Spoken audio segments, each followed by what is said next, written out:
Está começando o programa Independência, a voz da recuperação, uma parceria da ADUSMEC, Associação dos Usuários da Saúde Mental de Capivari, e da Rádio Alternativa FM 106,3. Honestidade, boa vontade, mente aberta, recuperação e sobriedade. Com vocês, Marco Melo.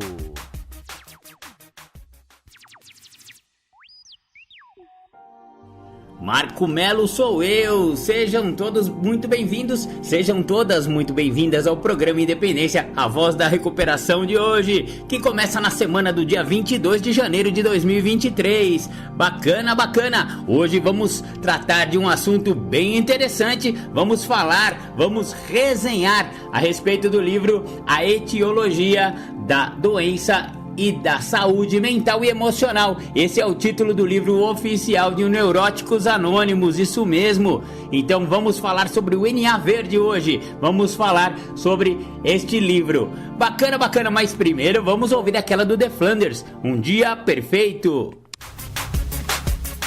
Você está ouvindo o programa Independência, a voz da recuperação.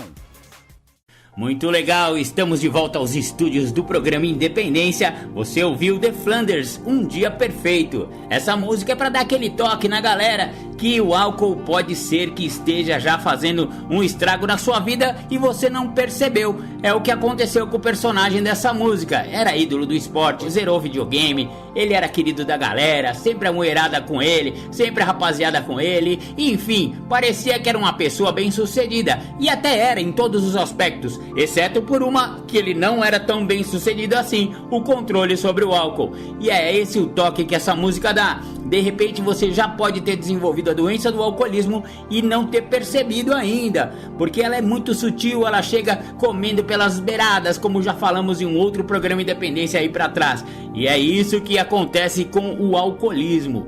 Então vamos tomar cuidado com essas inocentes cervejinhas. Não, vinhozinho só pode, não, só não pode destilado, mas aquela outra bebida lá pode, enfim. Se você tem problema com álcool, ou então desenvolveu sem você perceber que tem problema com álcool, a doença do alcoolismo, você não pode voltar a ser um bebedor social. Isso é ponto pacífico. A medicina sabe, Alcoólicos Anônimos sabe, e os psicólogos sabem, os especialistas sabem.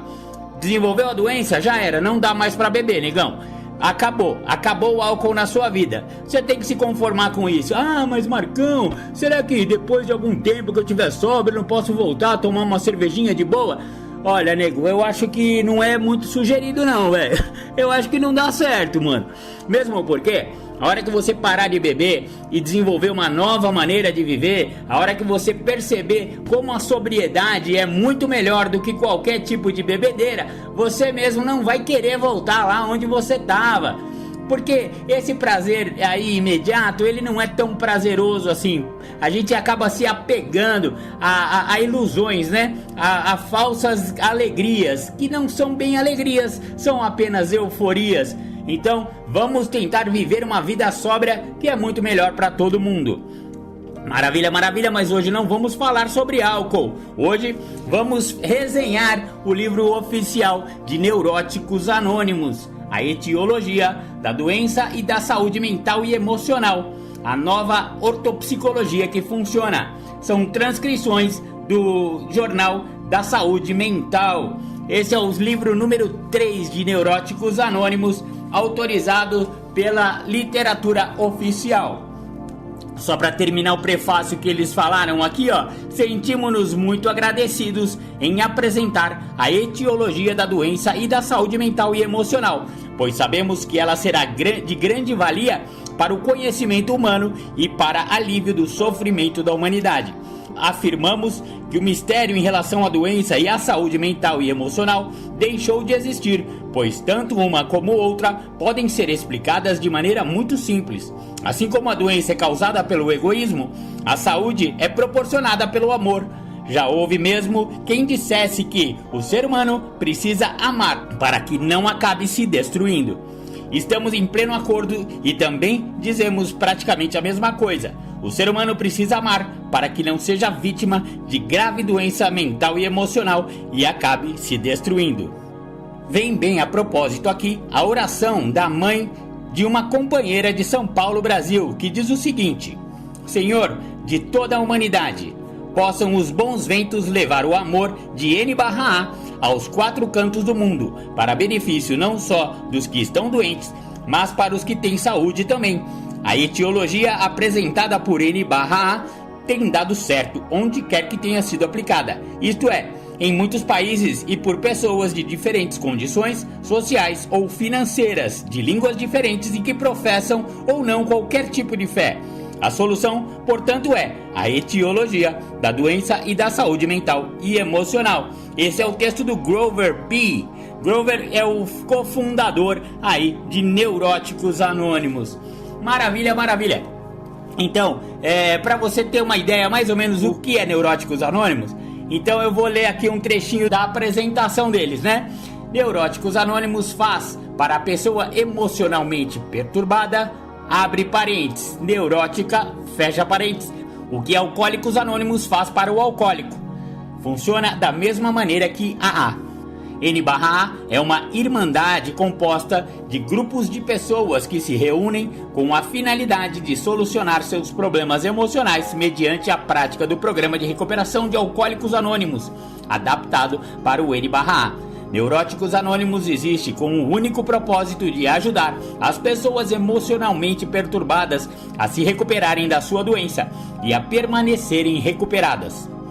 Não são cobradas taxas nem mensalidades para se participar de N/A ou receber a sua ajuda. As pessoas recuperadas ajudam as que ainda se encontram em sofrimento.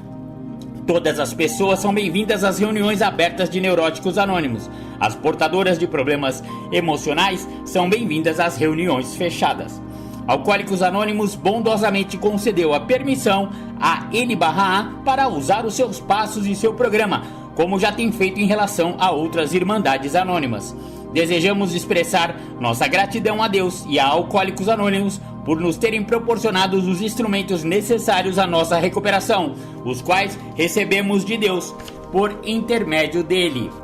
Muito, muito bacana. Então essa é a Irmandade de Neuróticos Anônimos e logo mais a gente vai começar a resenhar de fato o livro. Mas antes, porém, vamos ouvir mais um som de recuperação e já já a gente volta. Você está ouvindo o programa Independência, a voz da recuperação. Bacana, voltamos com o programa Independência. Você ouviu Legião Urbana só por hoje. Você sabe que Renato Russo da Legião Urbana foi companheiro, né? Ele também encontrou os 12 passos, conseguiu se recuperar aí do uso de álcool e droga que ele tinha, né? E beleza, morreu limpo, parece, né? Maravilha, maravilha. Vamos voltar aqui com a resenha do livro da Etiologia da Doença e da Saúde Mental e Emocional, a nova ortopsicologia que funciona. Declaramos anteriormente que 1.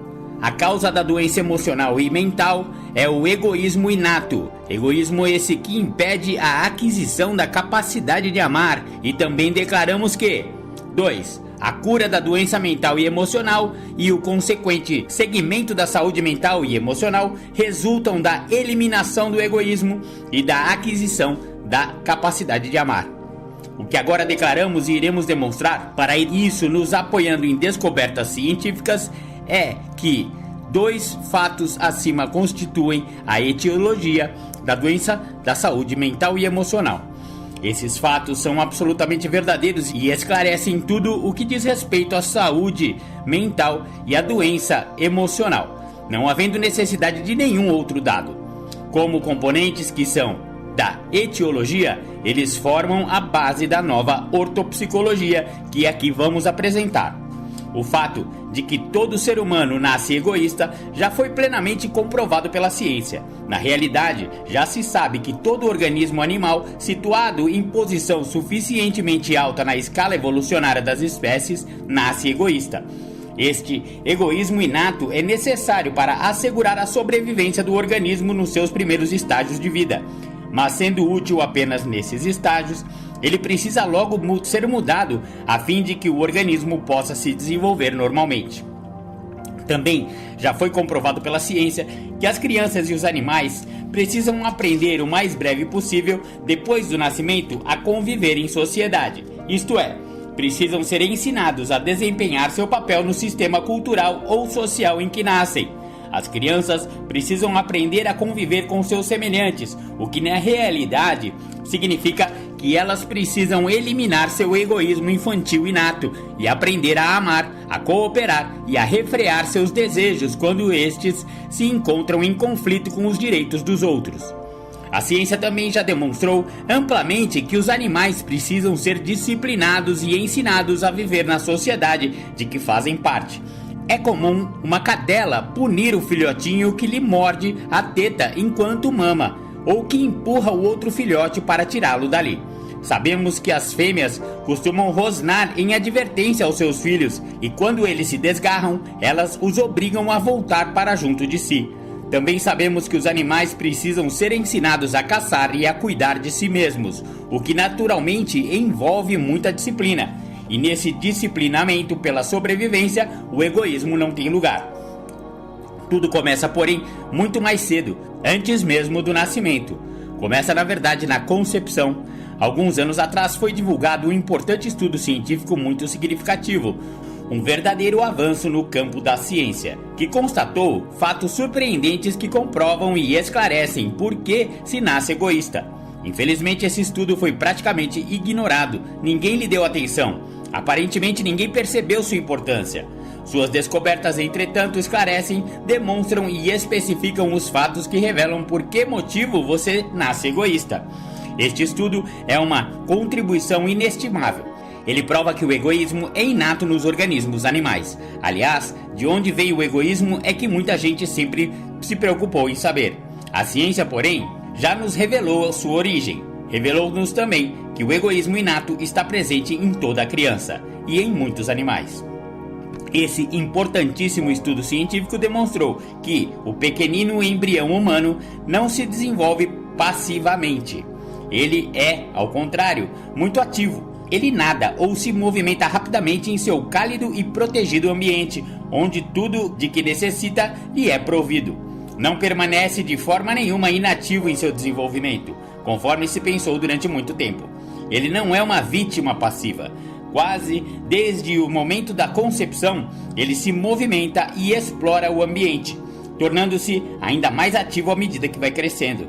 Essa atividade já foi registrada em filmes, nos quais ele aparece nadando, mergulhando, movimentando-se rapidamente em seu aquoso lar. O pequeno embrião não tem nenhuma responsabilidade a não ser de fazer o que seja do seu agrado. Alimentação, oxigênio, remoção de suas excreções, manutenção de sua temperatura em níveis adequados, enfim, tudo de que necessita lhe é prontamente providenciado. Fica assim inteiramente livre para se divertir, entre aspas, e para fazer o que bem quiser. Sua liberdade é total no único ambiente que conhece, e disso ele tira o maior proveito. Movimenta-se rapidamente desse seu lar, dessa forma, usando e exercitando sua capacidade de desenvolvimento. Ao contrário do que se acreditava anteriormente, seus músculos não crescem apenas, pois o embrião sempre exercita ao se movimentar ativamente em seu ambiente. Além disso, prepare-se agora para mais essa. O embrião aprende a ter emoções e sentimentos, aprendendo também a armazená-los. Em resumo, ele aprende a ser egoísta. Esse é o único período em sua vida em que tudo de que ele necessita lhe é provido, em que nada para si mesmo ele precisa providenciar, e no qual o seu prazer reina de forma absoluta. Não precisa respirar, nem comer, nem defecar ou urinar, nem providenciar para que se mantenha aquecido, e nem mesmo ter consciência de suas funções orgânicas. A assistência que recebe é total, o que lhe dá inteira liberdade de fazer o que quer que seja. E uma vez que esse é o único ambiente em que ele conhece, sua satisfação é completa. Mas, pobre embriãozinho, já tendo se habituado a dispor de espaço para explorar livremente e se movimentar, à medida que ele vai crescendo, seu espaço vai ficando cada vez menor. Começa então a chocar-se contra as paredes do útero materno, aprendendo assim a sentir-se frustrado. E como sua frustração aumenta dia após dia, como resultado de seu crescimento, parece-lhe que o seu mundo vai se fechando sobre ele, o que, de certo modo, é verdade. Ao se tornar um feto, seu espaço fica então bastante limitado, fazendo com que ele sinta saudade dos bons tempos quando podia movimentar-se rápido e desembaraçadamente, sem qualquer restrição. Ele não entende o que está acontecendo e não poderia mesmo entender. Sua frustração continua aumentando e ele passa então a sentir raiva, medo e outras emoções negativas. Isso não é uma simples hipótese. A ciência demonstrou que o feto sente essas emoções. Temos aí, portanto, a prova de que as emoções negativas oriundas do egoísmo inato começam a surgir antes mesmo do nascimento. Causa pena verificar que o feto vai ficando cada vez com menos espaço à medida que vai crescendo. Consequentemente, sua frustração e sua raiva continuam aumentando. Ocorre então um fenômeno que as mães conhecem muito bem, para o qual existe agora uma nova explicação. Sentindo-se frustrado e aprisionado, o feto começa a dar chutes, tentando assim aumentar o espaço em que se encontra confinado. As mães sentem esses chutes, que muitas vezes são bem fortes. Antigamente elas ouviam dizer que se tratava de reflexos involuntários.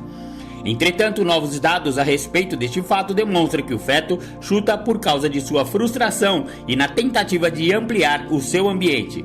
Seus chutes são intencionais e significativos, indicando que ele já tem vontade própria. Surge agora a verdadeira frustração para o feto. Já adivinhou qual seja? Desde quando ele era um pequenino embrião que não conhecia limites para se movimentar até atingir seu crescimento normal e consequente perda de espaço, ele passa então a preencher todo o seu ambiente. Não consegue mais mover-se à vontade. Essa criatura, que já havia se acostumado a movimentar-se ativamente sem conhecer limites, se vê agora encurralada, o que é pior, de cabeça para baixo. Suportar tudo isso parece um milagre. Não é de admirar que o feto dê os seus chutes, pois a liberdade deixou de existir. Ele se vê agora totalmente confinado e com a cabeça para baixo. Graças à ciência, nós sabemos que o egoísmo inato e as consequentes emoções negativas começam a se desenvolver tão logo a concepção se realiza. Sabemos também que este egoísmo se encontra bem exercitado e protegido por ocasião do nascimento do bebê. A mente do recém-nascido não é nenhuma tábula rasa, isto é, um vazio total, uma lousa apagada na qual, como disse o filósofo inglês John Locke, a experiência vai escrever. Sua mente na realidade está tomada por emoções, em sua maioria negativas, bem como desejos e por uma preocupação absoluta consigo mesmo, o que outra coisa não é senão egoísmo. Então, desse confinamento onde mal pode mover-se por falta de espaço, aprisionado de cabeça para baixo, como se tivesse caído em uma armadilha, um dia o bebê é empurrado para fora do único lar que conheceu durante 9 meses. E essa expulsão não é, de forma nenhuma, uma experiência agradável. Na realidade, os cientistas consideram um trauma chamado trauma do nascimento. O bebê não é apenas violentamente empurrado para fora, mas colocado também num novo ambiente no qual ele vai ter que aprender a cuidar de si. Jogado neste novo mundo, ele terá agora de fazer muitas coisas por si mesmo, tais como respirar, ingerir alimentos, urinar, defecar. Seu corpo precisa manter seu próprio equilíbrio, isso é, sua homeostase ou equilíbrio fisiológico. O recém-nascido também precisa aprender a expressar suas necessidades, mover seu corpo intencionalmente, bem como aprender a enfrentar muitas outras exigências dessa nova fase de sua existência. Esse é um período decisivo de sua vida, no que diz respeito ao tipo de pessoa que ele será no futuro. Não nos esqueçamos de que ele nasce egoísta. Toda criança nasce egoísta e o seu egoísmo é necessário nessa fase, para garantir a satisfação de suas necessidades e ele possa sobreviver. Porém, dependendo de como aprender a ver as suas necessidades satisfeitas, ele irá se tornar uma pessoa bem ajustada, ou então uma pessoa mental e emocionalmente doente. Assim sendo, se aprender que suas necessidades podem ser satisfeitas através do amor e da cooperação, ele se tornará uma pessoa bem ajustada. Entretanto, se aprender que elas terão de ser satisfeitas através do egoísmo e de acessos de birra, ele certamente tornará uma pessoa mental e emocionalmente doente. Embora o fato acima relatado seja reconhecido pela ciência, que o comprovou, ela tem ignorado ou não tem aplicado a doença mental e emocional.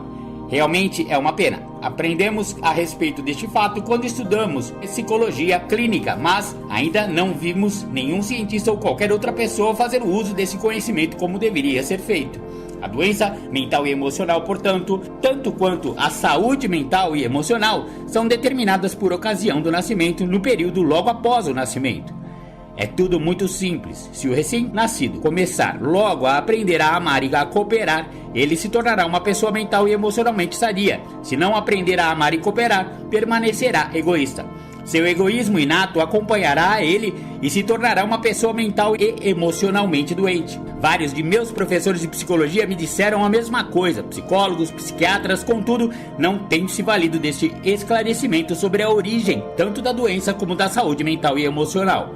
Afirmamos que os fatos acima relatados constituem a etiologia da doença e da saúde mental e emocional, e aqui oferecemos como a nova ortopsicologia que funciona. E ela funcionou conosco, pois, tão logo aprendemos a amar, conseguimos recuperar-nos. Sabemos que qualquer pessoa, não importa a idade, pode aprender a amar e dessa forma alcançar a recuperação. Se aprender a amar quando ainda é criança, terá saúde a vida toda. Se aprender a amar com qualquer outra idade, terá saúde nessa idade em diante. A fim de ajudar as pessoas em sofrimento a conquistar a saúde e a felicidade, N/A se baseia na eliminação do egoísmo, que tem início como o egoísmo inato, e na aquisição da capacidade de amar. E isso funciona. Neuróticos Anônimos oferece, portanto, a etiologia da doença da saúde mental e emocional, a nova ortopsicologia que funciona. Legal, legal, esse foi o primeiro capítulo do livro que a gente está resenhando hoje. Vamos ouvir mais um som e já já a gente volta. Você está ouvindo o programa Independência, a voz da recuperação. Bacana, voltamos com o programa Independência. Você ouviu o samba, né? O pagode Faça Diferente, Companheiro. Muito legal. Vocês viram no primeiro bloco, né? No bloco anterior, que o egoísmo inato vem lá do útero, né, galera? É aquele embriãozinho que parecia um peixinho nadando no oceano tranquilamente na barriguinha da sua mamãe e vai ficando cada vez maior e, portanto, cada vez mais exprimido naquele espaço. Chega uma hora que as paredes do útero começam a oprimir aquele feto e esse fato acaba fazendo com que o feto fique estressado, né? E aí já vem sentimentos que já vão sendo guardados na emoção, né? Na mente emocional daí da criança, e depois vem o trauma do parto, e, enfim, quando a criança nasce, ela já vem estressada, né? Ela já vem de um problema sério que teve lá dentro da barriga, e aí, dependendo de como ela encara esse egoísmo inato, como ela aprende ou não a amar e a cooperar, vem daí a tal da doença mental e emocional. Eu achei bem interessante aí esse artigo da etiologia da doença e saúde mental e emocional. Agora, no outro artigo que eu vou disponibilizar para vocês, chamado As Leis da Saúde Mental e Emocional, a saúde mental e emocional é 1. Um único estado de saúde. 2. Saúde espiritual. 3. Sempre a mesma em todas as pessoas, variando apenas nos detalhes superficiais. 4. Caracterizada por uma sensação de bem-estar que faz com que as pessoas se mostrem espontâneas e equilibradas. 5. Progressiva, quando bem cuidada. 6. Imediatamente possível de ser conseguida e de ser conservada. 7. Resultante da eliminação do egoísmo e aquisição da capacidade de amar. 8. Conseguida e conservada pelo desprendimento pessoal e prática da capacidade de amar. Em um artigo do Journal of Mental Health de 1969, transcrito no livro vermelho de N/A, expusemos as leis da doença mental e emocional. Examinando o outro lado da questão, passamos agora a expor as leis da saúde mental e emocional. Assim como fizemos no citado artigo, também declaramos aqui que as leis da saúde mental e emocional são de fato leis e não simples teoria, porque podem ser comprovadas e são passíveis de repetição. Essas leis, tanto quanto as leis da doença mental e emocional, preenchem todos os requisitos científicos que toda lei deve satisfazer. Repetimos abaixo esses requisitos na forma em que foram relacionados naquele artigo, para poupar o leitor o trabalho de consultar o livro. nossas leis da saúde mental e emocional preenchem os seguintes requisitos científicos. 1. Explicam todos os fatos conhecidos a respeito deste estado de saúde. 2. Sugerem novas áreas para a coleta de dados. 3. Predizem com exatidão o curso deste estado de saúde. 4. Baseiam-se na observação e experiência de muitas pessoas. 5. São passíveis de repetição e podem ser postas à prova por qualquer pessoa, onde quer que seja e a qualquer tempo. 6. São práticas aplicáveis e eficazes. 7. Têm aplicação universal. 8. Proporcionam orientação eficiente. E 9. Podem ser aplicadas imediatamente. Na realidade, já estão sendo aplicadas. A saúde mental e emocional é sem dúvida uma coisa maravilhosa. Contudo, segundo a opinião de muitos profissionais da área da saúde mental e tomando por base observações e estimativas, é surpreendentemente pequeno o número de pessoas mental e emocionalmente sadias. Já foi afirmado por psiquiatras que 95% da população necessita de tratamento devido a problemas mentais e emocionais. Problemas de tal sorte graves que chegam a causar danos aos seus portadores, justificando-se assim a necessidade de tratamento. Sabe-se muito bem que a doença mental e emocional é o problema de saúde pública mais sério que existe. Eu vou dar uma pausa aqui, galera, só pra a gente voltar nesse número aqui. 95% da população necessita de tratamento por problemas mentais ou emocionais. Cara, 95%, vamos arredondar? É todo mundo. É por isso que eu sempre falo, talvez a pessoa não tenha desenvolvido o alcoolismo, não seja adicto, então não precisa de 12 passos, o Marcão tá falando aí, tá chovendo no molhado, eu não uso álcool, eu não uso droga, não tenho problema com álcool nem droga, então pra que eu tenho que saber esse diabo desses 12 passos? Agora tá aqui a prova de que você precisa sim, senhor, porque 95%, filhão, você com certeza tá nesse mundo aí, mano, tá nesse meio aí. 95% da população precisa de um tratamento em relação a problemas mentais e emocionais, e os 12 passos de N/A de Neuróticos Anônimos oferecem justamente esse tratamento. É incrível que as salas de N/A, as salas de Neuróticos Anônimos sejam tão vazias, já que quase todo mundo necessitaria estar numa sala de N/A. Então, para de ficar com essa mente fechada, com essa teimosia, com essa cara fechada aí, e vamos lá numa sala, galera.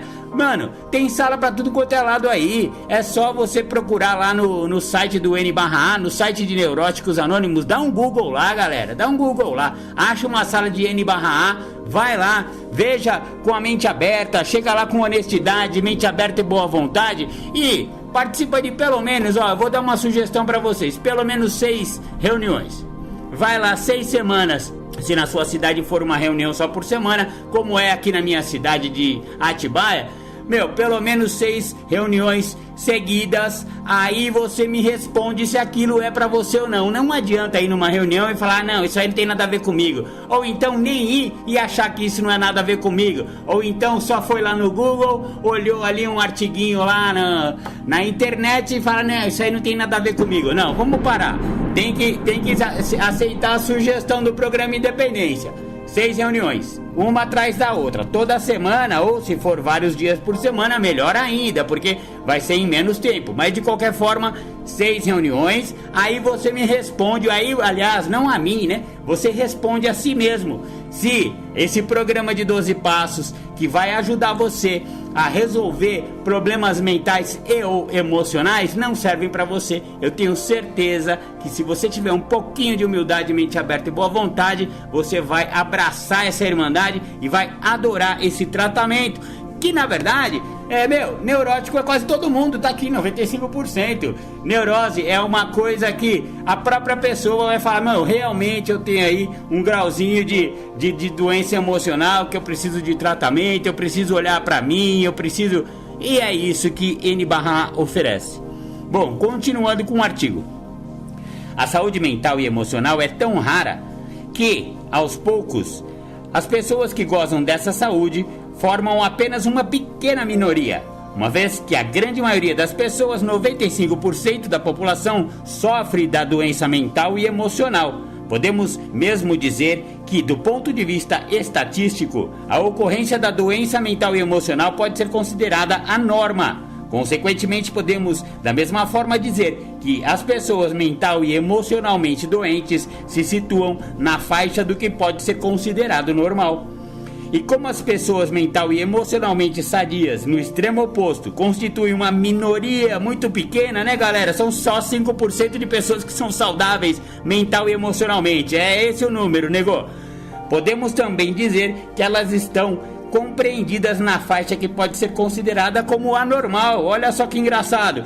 Como quase todo mundo é doente, então o doente é o normal. Se você se acha normal é porque você é doente. E o que é realmente saudável, sadio, mental e emocionalmente é considerado anormal. Olha que inversão de valores interessante, né, galera? Situação essa que lança uma nova luz sobre o problema.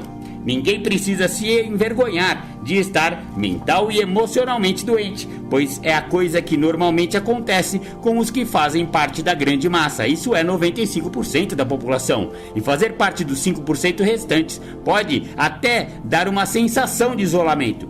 As pessoas que se situam nessa faixa talvez devessem se proteger unindo-se e formando o que poderia se chamar de normais anônimos, a fim de que outras pessoas ficassem sabendo de sua existência. Olha que interessante, ele deu uma brincadinha aí, né, no Normais Anônimos. Olha, não sei se vocês viram aquele filme Matrix, que tá quase todo mundo plugado lá você tá naquela bolha lá com um cabo enfiado no seu cerebelo aqui, e você tá recebendo impulsos elétricos por um computador e por uma máquina, e na verdade é isso.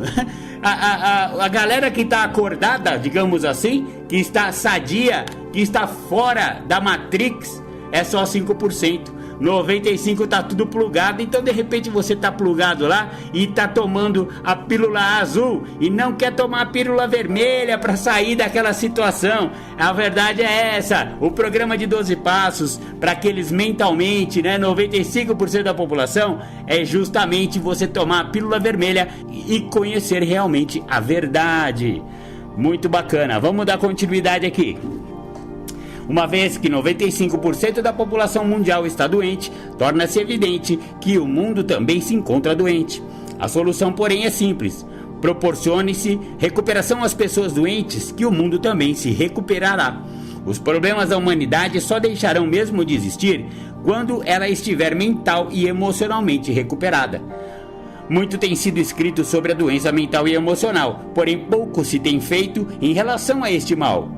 Bem menos, porém, tem sido escrito sobre a saúde mental e emocional, o que, sem dúvida, significa que muito pouco ainda se conhece sobre ela. O que há de errado com os que se situam na faixa dos 5% da população?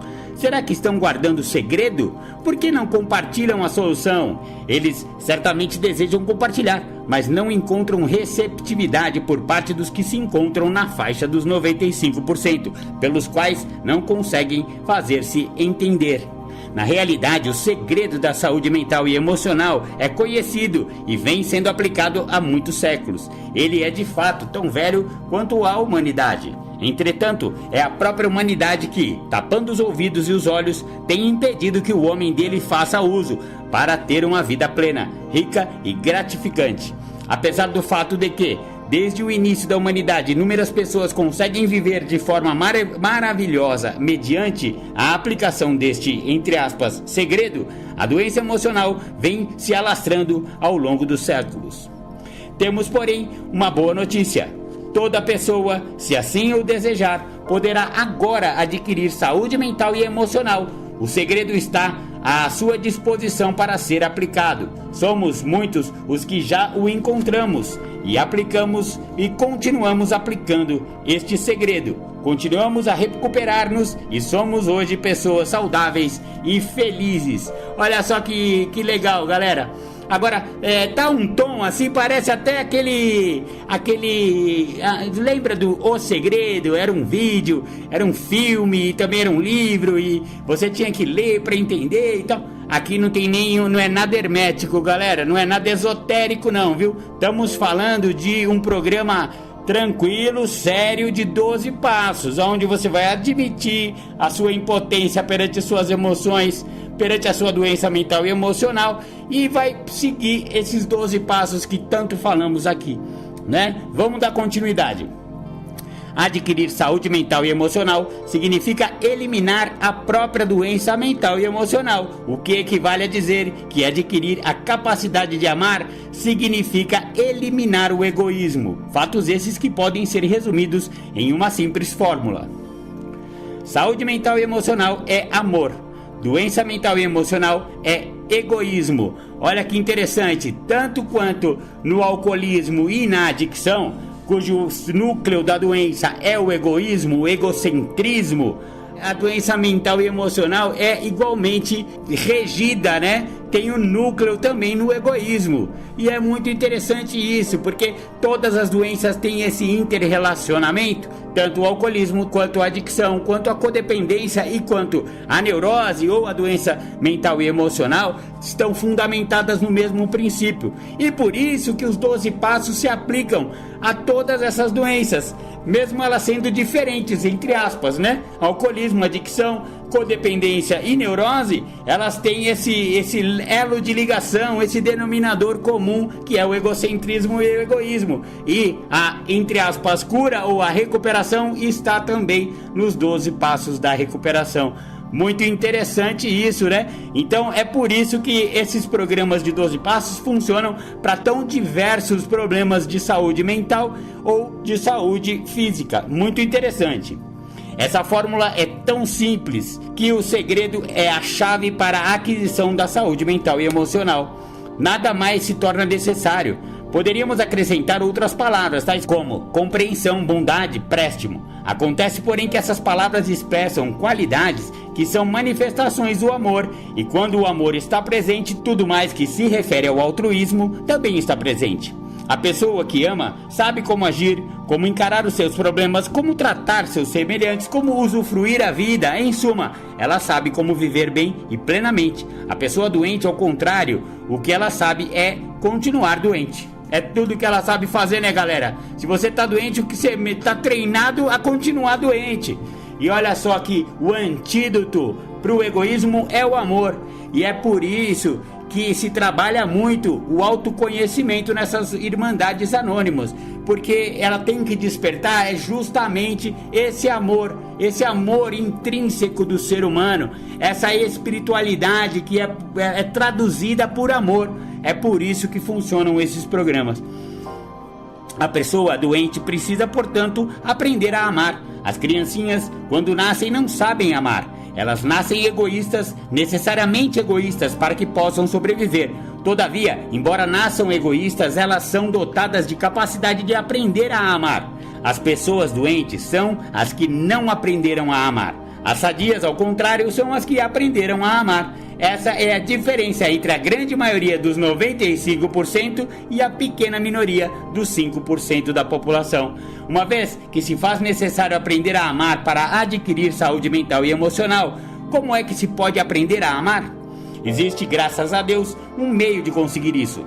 Sabemos que sim, porque já o encontramos. E quando o pusemos em prática, conseguimos sair das profundezas da doença para o mundo radiante da saúde. Encontramos o, entre aspas, segredo, que muitos séculos nos foi revelado através dos 12 passos sugeridos de Neuróticos Anônimos e de outras entidades anônimas que também seguem o programa de Alcoólicos Anônimos. Por si mesma, nenhuma pessoa consegue eliminar o egoísmo ou criar amor, e não há ser humano, força humana ou instituição que possa fazer isso por ela. Existe somente uma força, um poder, não importa que nome lhe queira dar, que pode eliminar o egoísmo e criar amor em qualquer pessoa. De nossa parte, julgamos apropriado considerar esse poder como sendo Deus, segundo a concepção de cada um. A eliminação do egoísmo e a aquisição da capacidade de amar só podem mesmo ser conseguidas mediante a crença e a confiança em um poder superior na forma em que cada pessoa pode concebê-lo. Isso sempre foi, é e continuará sendo uma verdade. Se você não acredita, mostre-nos então de que outra maneira se pode alcançar essas metas. Você verá que não conseguirá descobrir nenhuma. Ninguém jamais a encontrou, pois não existe mesmo nenhuma outra maneira. Se observarmos atentamente uma pessoa mental e emocionalmente sadia, por certo iremos encontrar amor, compreensão, bondade, préstimo, interesse pelos outros, um profundo interesse pela vida, enfim, ausência de egoísmo. Inversamente, se fizermos o mesmo com uma pessoa mental e emocionalmente doente, iremos sem dúvida encontrar egoísmo, raiva, autopiedade, ódio, inveja, hábito de culpar os outros e outras emoções igualmente negativas. São esses traços de caráter, bons ou maus, que proporcionam a saúde ou causam a doença. Estamos diante de leis irrevogáveis, não havendo, portanto, como lutar contra elas. Os traços de caráter não podem ser causados pela doença ou pela saúde. Doença e saúde, sim, é que são causados pelos traços de caráter. Muito bacana! Depois a gente tem mais aí etiologia e vamos ouvir um som. Daqui a pouco a gente volta com mais resenha. Você está ouvindo o programa Independência, a voz da recuperação. Legal, voltamos com o programa Independência. Você ouviu Oswaldo Montenegro, Agonia. Eu coloquei essa música, ela é bem rapidinha, bem curtinha aí, bem bacana, ela é bem profunda e ela tem a ver com essa saúde emocional. Espero que vocês tenham gostado. Agora vamos para o último bloco aqui do programa Independência de hoje e depois dos intervalos vamos ter o Julião com as suas temáticas, tá bom? Como a gente estava falando no bloco anterior, os traços de caráter não são causados pela doença ou pela saúde. A doença e a saúde, sim, é que são causadas pelos traços de caráter. Não podemos compreender por que aqueles que se propuseram a tratar de doentes mentais e emocionais tomaram por base em seus tratamentos o inverso do que nos foi falado acima. Muitas pessoas foram desculpadas pelo fato de serem doentes, uma vez que se pensava e se dizia que o seu comportamento era causado pela doença. Essa é uma concepção totalmente absurda, pois não é a doença que provoca, por exemplo, o ódio. O ódio, sim, entre outros traços ou defeitos de caráter, é que provocam a doença. As religiões de há muito vêm afirmando ser preciso que os seres humanos eliminem o egoísmo e aprendam a amar para que tenham paz e se mantenham unidos. Não há dúvida de que temos aí uma verdade, pois não existe nenhuma outra maneira de se conseguir isso. Já está na hora, portanto, de a humanidade aprender esse importantíssimo ensinamento que sempre esteve à sua disposição. Como podemos ver, não existe nada de novo sobre a face da Terra. As leis da saúde mental e emocional sempre foram conhecidas através da história, e os que tomaram este conhecimento através das leis e aplicaram tiveram vidas sadias e felizes. Qualquer pessoa pode aplicar essas leis e conseguir o mesmo resultado. Nós as reformulamos aqui para a nossa época, esperando que todas as pessoas delas se utilizem para que tenham saúde, sejam felizes e dessa forma contribuam para que haja paz, felicidade e espírito de unidade em todo o gênero humano. E já que temos as leis da saúde mental e emocional, vamos então aplicá-las às nossas vidas sem demora. Maravilha! A resenha em si, eu vou parar por aqui. O livro é muito mais extenso, viu, galera? É um livro oficial de Neuróticos Anônimos. Você pode comprar pelos sites do N/A. Então vai lá em neuróticosanônimos.org.br que você pode adquirir o livro bronze, a etiologia da doença e da saúde mental e emocional. Só para encerrar, eu gostaria de fazer aí dar aí para vocês uma opinião do programa Independência, que é a tal da negação, né, galera? Vamos falar dessa parte da doença que diz que eu não sou doente. Isso eu falo sempre a respeito do alcoolismo e da adicção, mas agora que estamos falando de neurose, de doença emocional e mental, vamos falar um pouco da negação a respeito disso, entendeu? Eu tenho certeza que a maioria das pessoas que está ouvindo o programa Independência de hoje, que ouviram as estatísticas lá, 95% das pessoas são doentes emocionais e só 5% são saudáveis emocionalmente. E que a cura, né, ou a recuperação é justamente a capacidade de amar. Então, eu tenho certeza que a maioria das pessoas se colocou, como muito pretensas que são, no 5%, né? Eu sei que vocês estão achando que vocês não fazem parte dos 95% que estão doentes emocionais, mas eu posso te garantir que vocês fazem parte dos 95% e eu também faço parte dos 95%, mas eu estou tentando buscar essa cura emocional através do programa de 12 passos. E é essa a sugestão do programa. Vá procurar um programa de recuperação, vai numa sala, procura, se informa, frequente, e aí você vê se você é ou não. Porque, como eu falei, a negação é a parte da doença que diz que eu não tenho doença. Então não adianta você negar que, não, imagina, eu sou uma mãe, eu sei muito bem o que é amor. Eu tenho amor incondicional pelos meus filhos. Já tô até ouvindo a Dona Maria falar isso. Acontece que não é esse tipo de amor somente que a gente está falando. É o amor altruísta. Até o amor pelos filhos, e eu sei que ele é maravilhoso e ele é incondicional, mas ele tem alguma condicionalidade, porque existe uma troca. O filho também ama a mãe, a mãe... Aliás, vamos falar a verdade, amar mãe e amar filho não é nenhum privilégio, né? Porque, é mãe, é filho. Esse amor aí é legal, mas não conta no caso da doença emocional, galera. Estamos falando do amor altruístico, estamos falando do amor ao próximo, estamos falando do amor à humanidade, estamos falando principalmente do alto amor.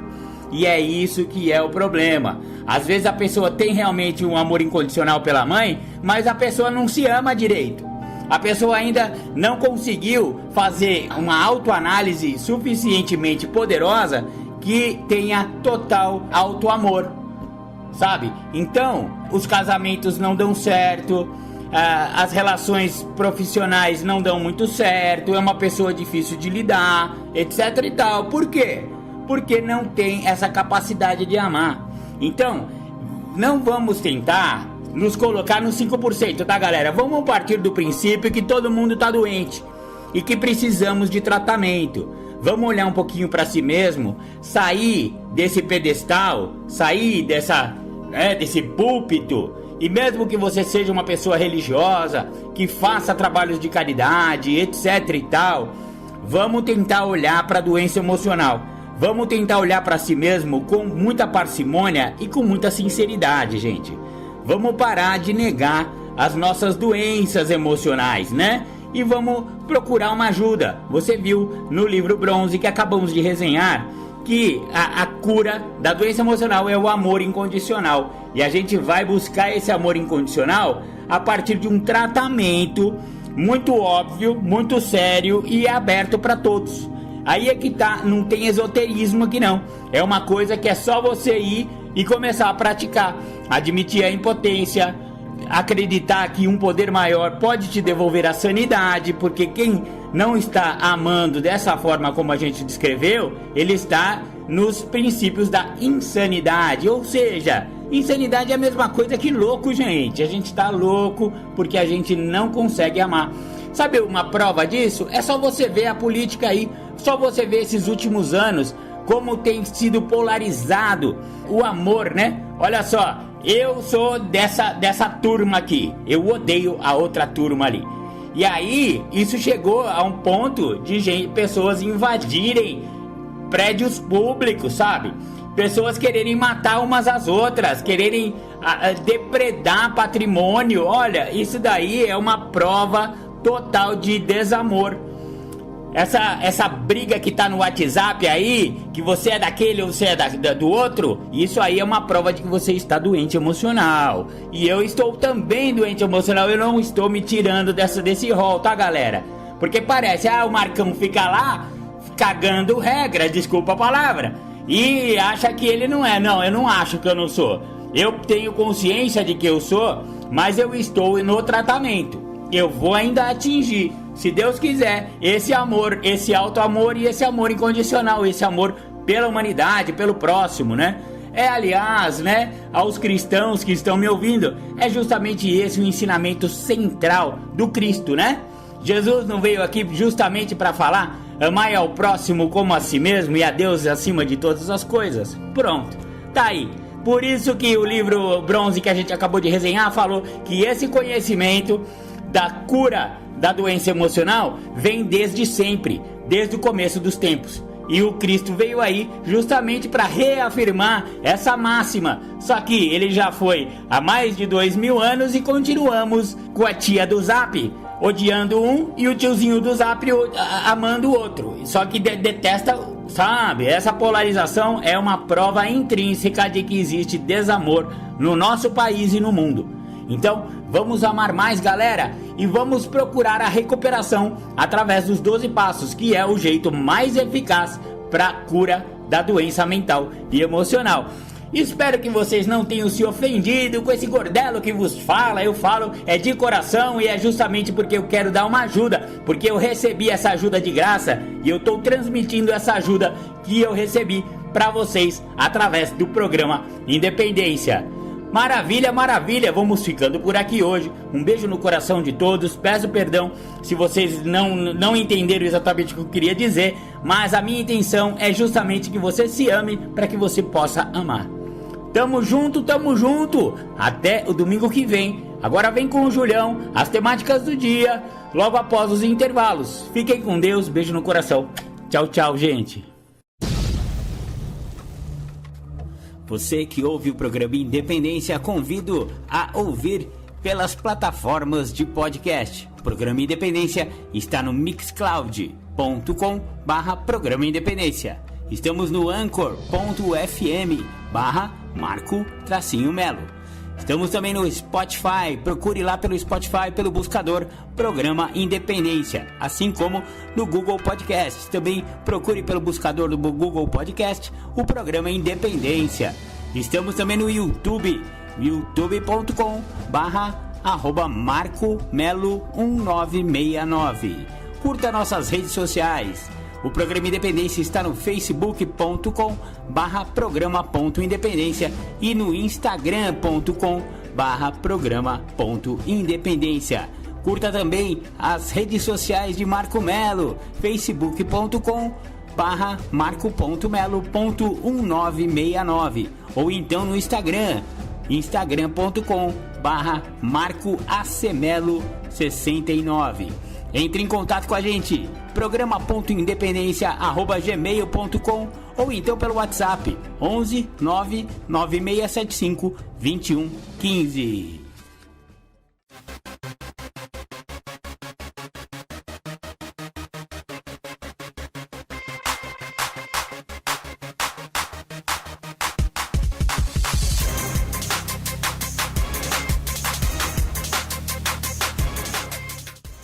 Voltamos a apresentar Programa Independência, a voz da recuperação.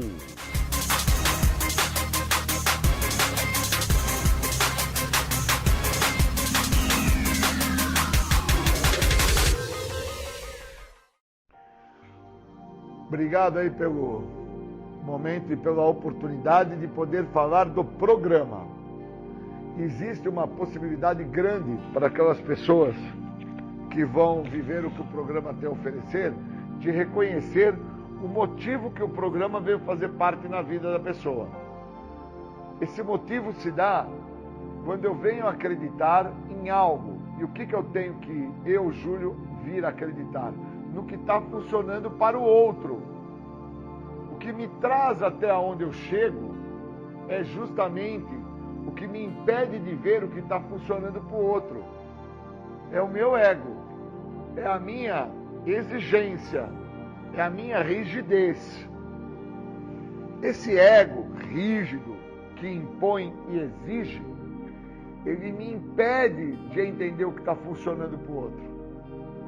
E o que está funcionando para o outro pode vir a funcionar para a minha pessoa. Então, quando o outro traz que o que funciona para ele é uma filosofia de vida, que não me exige muito, mas me exige com que eu entenda como que esta filosofia de vida vai trabalhar na minha vida. Pois eu tive uma trajetória no meu uso de drogas, que antes de eu ter contato com o uso de droga, eu tive um tipo de trajetória onde eu sobrevivi a esta trajetória, a esta vivência.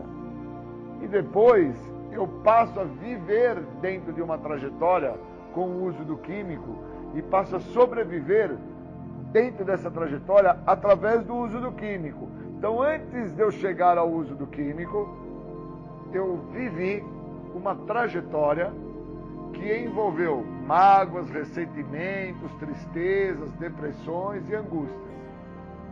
Então, de quando eu me conheço jovenzinho até quando eu tenho contato com a droga, o que eu me recordo desta trajetória são momentos até que felizes. Não são momentos somente de dor e angústia e sofrimento.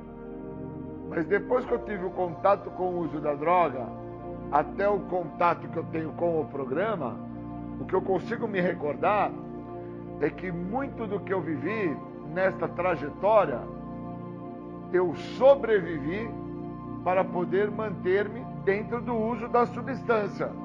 Então, quando eu saco isso, eu entendo aonde que está a trajetória do programa.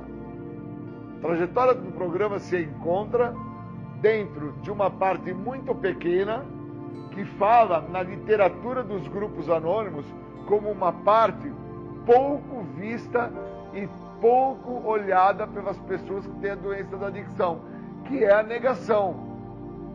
Então eu quero entrar em recuperação negando a trajetória que eu trago comigo, aonde esta trajetória, para manter ela viva, eu passo a viver para usar droga e usar droga para me manter vivo nesta trajetória. É algo tão profundo que eu nego que eu me tornei ladrão. Porque para mim, ser ladrão é roubar dinheiro. Mas eu roubei um negócio que não tem dinheiro que pague. Eu roubei a paz de espírito, roubei o amor, roubei o sossego, roubei a calmaria.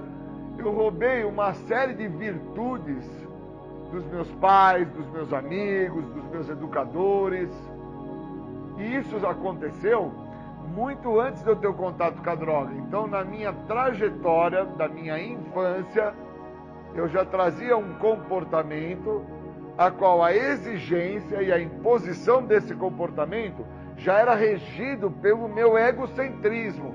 Eu era pequenino e já era extremamente egocêntrico, extremamente no intuito de dominador, de possessivo, onde eu acreditava que as coisas tinham que ser da minha maneira. Então, na época, eu me recordo que tinha o quichute, mas tinha o bamba. E eu tinha que ter o bamba. Porque quichute era coisa que os maloqueiros que tinha. Eu tinha que ter o bamba. Eu não olhava as situações como um par de tênis. E depois, quando eu tenho contato com o químico, eu também não olho as situações a quais se apresentam na minha trajetória, que eu passo a viver aquelas situações para poder, na trajetória que eu me encontro, que é do uso do químico, manter esta trajetória em funcionamento, em ativa. Então eu preciso sacar. Eu tenho uma trajetória no programa que me mostra que o programa vai funcionar para mim como funcionou para os outros. E como que o programa funcionou para os outros? Por mágica? Não. Por osmose? Não. Funcionou pela prática. Então, se eu não tiver prática no programa, a minha trajetória dentro do programa já se mostra ineficaz. Porque eu não estou usando o que outras pessoas usaram na própria trajetória de vida para poderem entender o que as mesmas fizeram, que chegou ao ponto do ápice, que é o estado de desespero na vida, onde ao uso do químico, ao uso da droga, ao uso de qualquer substância psicoativa, estas pessoas, assim como a minha pessoa, encontrou uma forma de se libertar daquela trajetória que vinha sendo construída na vida da própria pessoa. Então eu preciso entender, eu busco ir para um outro país, fugir de quê? Para quê? Eu não quero assumir a minha trajetória no país que eu estou. Eu busco ir na favela, cheirar cocaína, fumar maconha, beber pinga, porque eu não quero, no local que eu me encontro, sentir a trajetória que eu causei para mim, e aonde eu me encontro, eu teria que resolver aquilo. Então esse processo é o processo que eu preciso entender sobre a trajetória que o programa me oferece. Senão, eu, de uma forma ineficaz, vou ter em mãos o programa e não vou usar o programa na minha trajetória. E aí, eu tenho que compreender que a minha trajetória, as minhas escolhas, a minha egocentricidade, a minha exigência me conduziu, me fez um movimento para que eu chegasse ao estado de desespero aonde eu cheguei. Só que o meu estado de desespero primeiro aonde eu cheguei foi dentro de um sistema de tratamento. Ali eu me vi em estado de desespero. Eu não sabia que estado de desespero já era a trajetória de vida que eu vivia, a qual eu sobrevivia nela para fazer o uso do álcool e das drogas, para que assim eu não olhasse a trajetória de vida que eu trazia comigo. Então eu comecei a acreditar, quando eu cheguei num centro de tratamento, que ali eu tinha chego num estado de desespero, que aquele local era uma desgraça para mim. Olha onde que eu cheguei. E na verdade, aquele local que eu tinha chego seria o início de uma nova trajetória da minha vida, pois eu iria pegar o que o programa dos grupos anônimos, chamado 12 Passos, teria para me transformar na trajetória que a partir daquele local eu pudesse usar o que o programa me oferece. Pois o programa funciona para tantos outros, por que não iria vir a funcionar para mim? Mas o programa só não funciona para mim, o programa se mostra eficaz, mas para o Júlio, ele não é eficaz quando eu não enxergo a trajetória que me trouxe até o programa.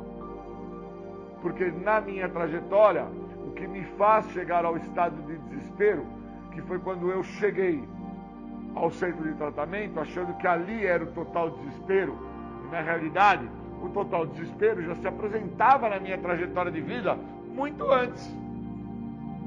O uso do químico foi uma forma de anestesiar a minha história. E eu preciso entender que as situações externas, elas até, de uma certa maneira, acabaram por fazer uma composição para me agradar, para me favorecer, para me beneficiar. Mas essa composição não mudou minha trajetória. O que muda a minha trajetória, dentro do que o programa tem a oferecer, são os passos. Por isso que é tão complicado uma pessoa entrar em recuperação. Porque ela vai ter que entender que existem passos específicos para mudar uma trajetória que é construída não por causa do uso de álcool e de droga, mas é construído por causa de uma egocentricidade, de uma exigência, de uma imposição. Então eu sou um ser que eu virei ladrão. Hoje eu não tenho roubado mais, mas eu tenho comigo que me tornei ladrão, porque a minha trajetória mostra que eu roubei a esperança, mostra que eu roubei a paciência, mostra que eu roubei a calmaria, mostra que eu fiz inúmeras atrocidades de fundo emocional com outras pessoas, que como eu nunca tomei contato disso, depois eu roubo carro, roubo moto, roubo bicicleta, roubo tênis, roubo dinheiro. E eu não entendo por que eu me torno um ladrão de roubar o tênis, ladrão de roubar o chinelo, ladrão de roubar a carteira, a bolsa da minha mãe. Porque antes de ter me tornado um ladrão nesta trajetória, em prol do uso do álcool e de droga, eu já tinha me tornado uma pessoa que de uma forma abusiva roubava o bem-estar do outro. Então, caramba, eu quero me recuperar da doença da adicção ou eu quero parar de usar droga? Porque se eu quiser só parar de usar droga, o programa vai funcionar para mim? Vai, mas não de forma eficaz. Ele vai ser somente no álcool e na droga. Vai ser paliativo, isso mesmo. É bacana quando eu entendo que usar de forma paliativa, eu não entro em recuperação. Eu somente paro com aquilo que eu acredito que era o que estava me causando a dor no momento.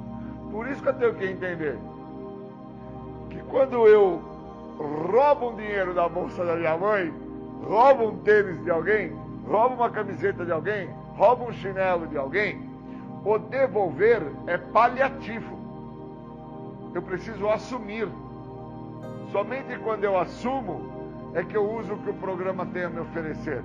Porque existe um passo que também é específico para isso, que é o 5º passo, onde eu admito para mim, a pessoa, para Deus e para outros seres humanos, uma natureza exata.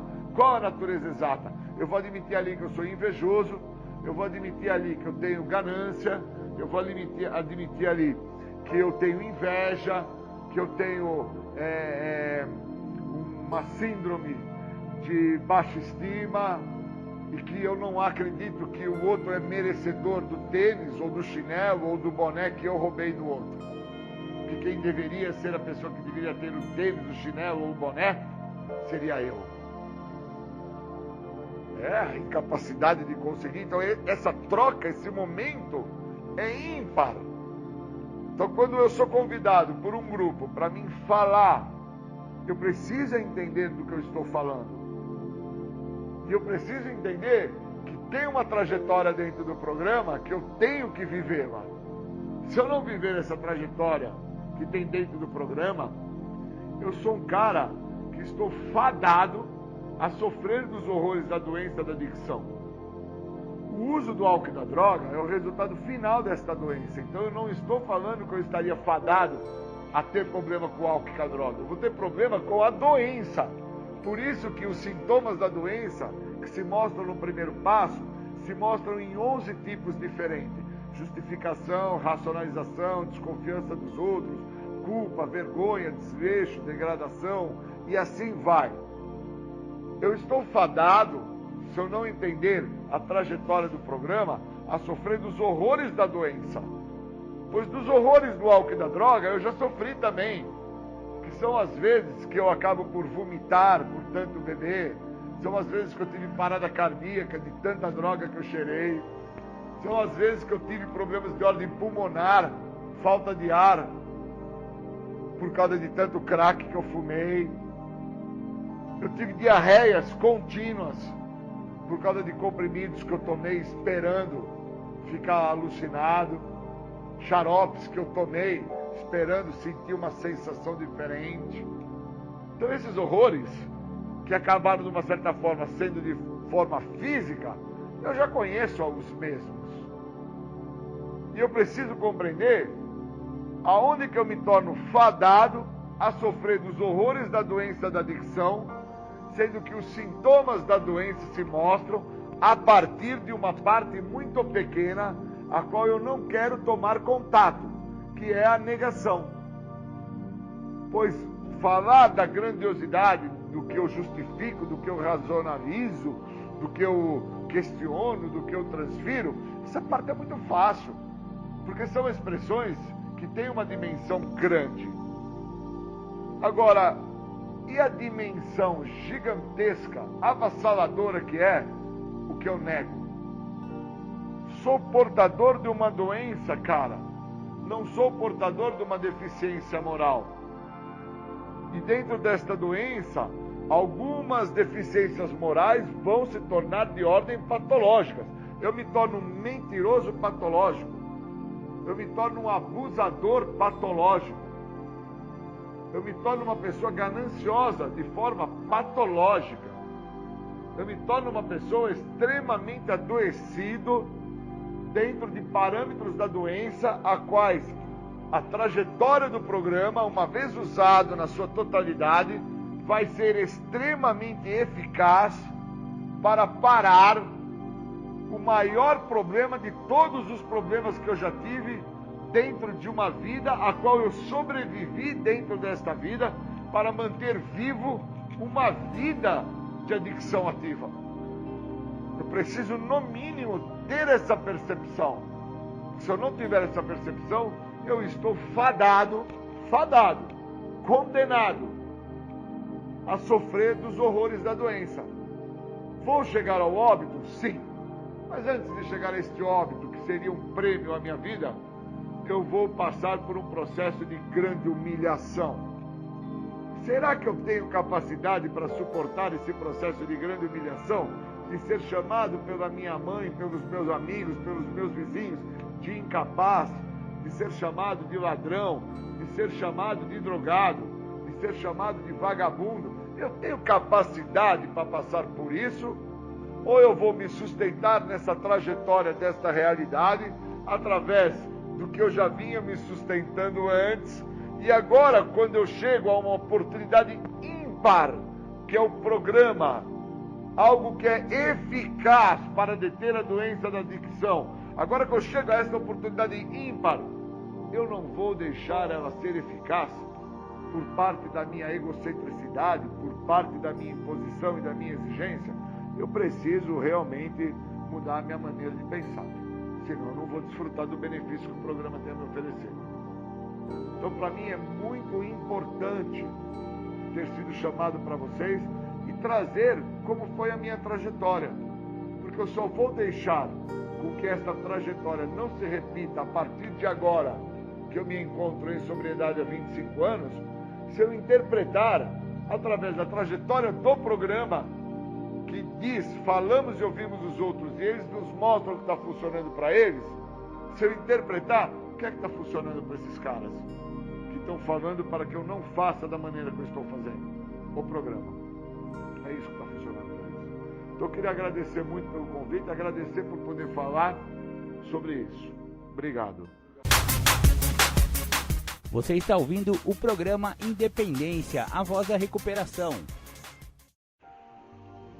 Nós vamos falar do tema negação ou problema. As pessoas que não entendem o que fala na nossa literatura, que a negação é uma parte da doença que diz para a pessoa que é portador da adicção que não se tem problema algum, que não se tem doença, que não se tem transtorno, que não se tem nenhum problema, nada. Uma pessoa que sofre de negação é uma pessoa que ela tem um problemão com ela. Porque aquilo que é real, verdadeiro e existencial, ela nega a realidade daquilo. Então, no primeiro passo do texto básico, Livro Azul de Narcóticos Anônimos, um livro muito simples, por sinal, mas muito profundo, no primeiro passo, na página 23, diz que as restrições me privam dos benefícios que esse programa tem a me oferecer. Somente livrando-me de todas as restrições, sejam elas quais forem, é que eu vou desenvolver e vou viver os benefícios do programa. Se os benefícios que o programa oferece não é parar de usar droga, mas se me libertar de algo que sempre me escapou por tanto tempo, por qual motivo eu vou negar esse algo que me escapa por tanto tempo? Eu só nego esse algo que me escapa por tanto tempo se eu não entender que antes de vir a negar, eu sofro de algo que eu desconheço, chamado a doença da adicção. Então eu vou me atentar muito a isso, eu vou palestrar muito sobre esse tema, pois eu estou disposto a me aprofundar dentro dos motivos que me fazem, até mesmo me deixam vir a negar aquilo que para mim já é real, é verdadeiro. Que algumas pessoas, como fala na nossa literatura, vão ter que vir a morrer para que a minha pessoa encontre-se em sobriedade. E por muitas vezes eu ainda venho a querer negar isso, me restringindo a sentir isso, que é uma realidade. Porque a negação para essas pessoas é um problema, porque elas se restringem a acreditar que elas têm que se modificar. E elas querem obter ganhos através daquilo que não deu certo. E a meditação do dia de hoje, ela fala sobre isso. Que eu devo procurar ter erros novos e não ficar errando em erros velhos. Então, se eu estou ainda buscando errar em erros antigos, erros velhos, erros que já me mostram que já foram erros, quer dizer que eu estou a negar um problema. Este problema tem um nome. É que a minha adicção está me fazendo, dentro da minha maneira de pensar, acreditar que dessa vez vai ser diferente. Só que a meditação já está me dizendo que não vai ser diferente. Que você precisa, Júlio, procurar errar em erros novos. Então, eu estou completando 25 anos sem uso do químico, 20 anos eu fiquei solto no programa, e por 5 anos agora eu estou envolvido no programa, e não estou mais a negar que existe um problema. Esse problema que existe, que está em mim, me impediu de desfrutar do que o programa tinha para me oferecer por 20 anos. Então, por 20 anos eu fiquei sem usar droga, mas eu não tive um processo de ordem crescente evolutiva. Eu tive a abstinência do químico. Foi bom? Foi maravilhoso. Estou muito agradecido? Demais. Pude enterrar a minha mãe estando sem o uso, sóbrio.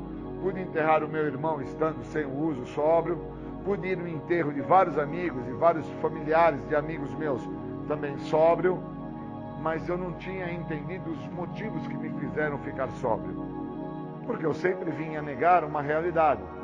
Que eu sou portador desta doença. E que esta doença, ela não se dá porque eu usava droga, ela não se dá porque eu fazia uso do álcool ou de qualquer outra substância psicoativa. Eu sempre vinha negar que essa doença, ela existia na minha vida muito antes de eu me drogar. E aí eu começo a entender que algumas pessoas que eu convivo hoje, onde eu me encontro agora fazendo 25 anos sem uso do químico, e 5 anos envolvido na recuperação plena, eu começo a entender agora que alguns vão ter que morrer mesmo, como fala na literatura. Alguns vão ter que entrar em óbito e não vão poder desfrutar do benefício que agora eu começo a desfrutar, que é a libertação da doença, é a libertação da minha maneira de pensar, é a libertação de uma escravidão, de uma necessidade que eu acabei por ter comigo e não entendia que uma das formas que eu encontrei para não olhar essa necessidade foi, de uma certa maneira, usando o químico e as outras drogas para encobrir uma necessidade. E essa necessidade que eu sentia, ela era de uma série de fatores. Era uma necessidade de ter pai, de ter mãe, de ter amigo. Era uma necessidade de ter boa vontade. Era uma necessidade de ter prática, de ter disposição. Era uma necessidade de ter vida.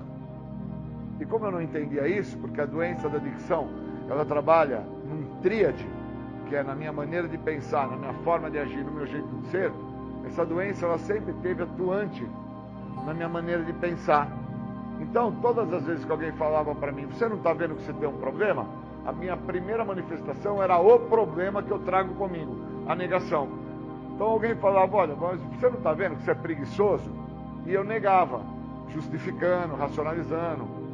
Inúmeros absurdos eu falava, que até eram plausíveis, como fala na literatura, porque eram argumentos plausíveis, quando eu falava, não, mas a minha mãe doente, mas o meu pai, a escola, o livro que eu tenho que ler para fazer o curso lá. São plausíveis esses argumentos? São, mas são inverídicos.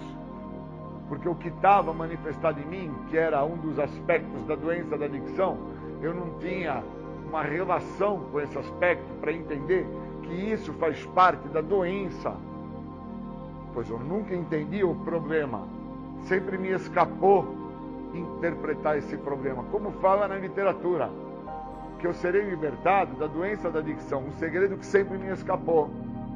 Então, quando eu entendo que a primeira pergunta do Guia para Trabalhar os Passos de Narcóticos Anônimos, que é uma literatura atual, e a primeira pergunta diz, o que a doença da adicção representa para mim? Eu, ali, já começo a me aprofundar na ideia que algo eu nego na realidade. O que eu nego na realidade? Que eu tenho essa doença.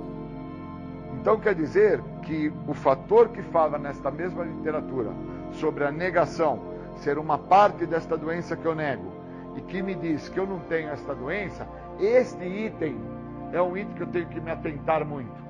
Que eu não posso mais negar que alguns vão ter que morrer, que alguns vão ter que perder casa, carro, mulher, filho, que alguns vão ter que perder seus entes queridos, que alguns vão ter que perder a condição de mobilidade, vão ter que ficar em cadeira de roda, vão ter que perder perna, braço, que outros vão ter que perder o rim, uns vão ter que perder um olho. Eu não posso mais negar essa realidade, porque com o tempo que eu me encontro agora sem uso de drogas, com esse tempo que é um tempo substancial, é um tempo que me dá a condição de parar de negar Eu não posso mais continuar a negar a realidade.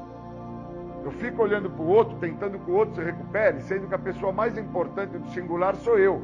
E se eu negar que o eu aprendi lá no prezinho e não dei atenção ao eu, se eu negar isso, no hoje, eu não vou compreender que na nossa literatura fala que o eu se transforma em nós.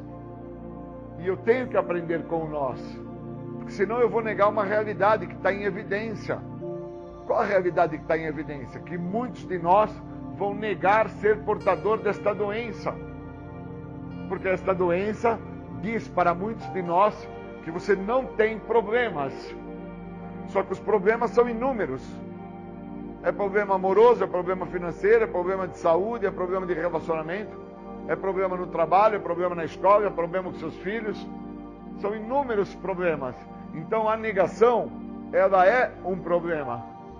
E se eu continuar a negar que eu tenho um problema, e esse problema chama adicção, e que eu tenho que me aprofundar para entender o que é a minha adicção, e que muitas das vezes eu estou fazendo uma atividade de esporte, sou incomodado nesta atividade de esporte, e a pessoa me liga no meio da atividade de esporte, e me dá bom dia, tá tudo bem, como é que você está? E eu ali nego a realidade, que não tem bom dia. Estou muito chateado, você está me ligando agora, no meio da minha atividade, você está me incomodando, cara. Não é legal. Porque a pessoa que precisa entender o que está acontecendo, ela não está preocupada nem comigo, nem com você. Então eu não posso mais continuar a negar que alguns de nós têm que morrer. Alguns de nós têm que falir. Alguns de nós vão ter que chegar ao tal estado de desespero, perdendo seus entes queridos, perdendo uma parte do seu próprio corpo, tendo problemas de amputação, de cegueira, de diabetes, de cirrose, de câncer. Eu não posso mais negar isso, porque se eu continuar a negar isso, eu não vou me recuperar. E eu preciso me recuperar da doença da adicção. E no tríade da doença, eu preciso me recuperar na minha maneira de pensar. Então, quando o outro me pergunta logo cedo, está tudo bem? Eu tenho que me recuperar da minha doença. O que é a minha doença? Ela me diz, ela fala, por ser uma parte de mim, que me diz que eu não tenho problema. E eu não posso ficar respondendo ao outro, está tudo bem. Eu tenho que deixar claro para ele como que eu estou. Porque eu só vou deixar de estar da forma que eu estou, se eu não negar como eu estou. Pois se eu continuo a negar como eu estou não vai deixar de existir.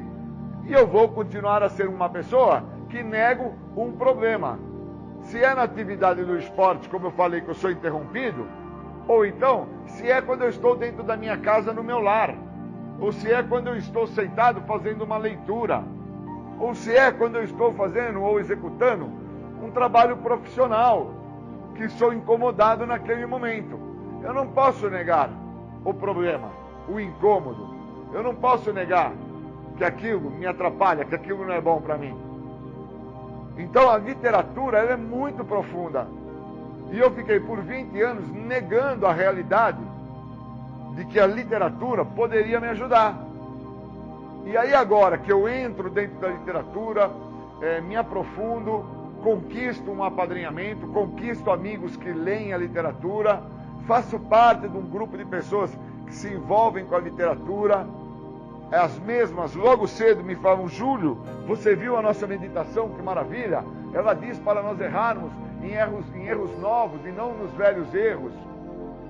Olha que coisa importante. Então, quando eu paro de negar um problema, onde eu sou portador desse problema, chamado adicção, e no tríade deste problema, eu nego a partir da minha maneira de pensar, a minha forma de agir, meu jeito de ser, se eu estou negando dentro da minha maneira de pensar, que eu não estou tendo mudança, que eu não estou tendo boa vontade, ou que eu não estou tendo disposição, ou que eu não tenho interesse por nada, se eu não parar esse movimento de negação, eu nunca vou entender que na nossa literatura disse que a negação é uma parte desta doença que eu sou portador e que ela grita falando que eu não tenho esse problema.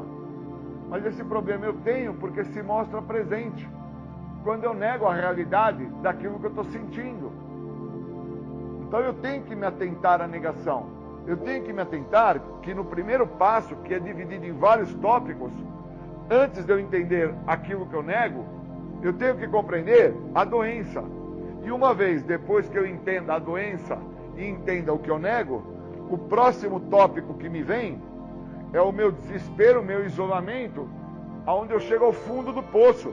E às vezes eu estou no fundo do poço emocionalmente e nego que estou no fundo do poço. Não aceito, não consigo lidar aonde eu cheguei. E hoje eu estava numa atividade de esporte logo cedo e entendi aonde que eu cheguei. Eu cheguei ao fundo do poço. Por isso que as pessoas me falavam que eu tinha problema e eu negava. Por isso que as pessoas me falavam, cara, você não está vendo o que você fez com a sua vida?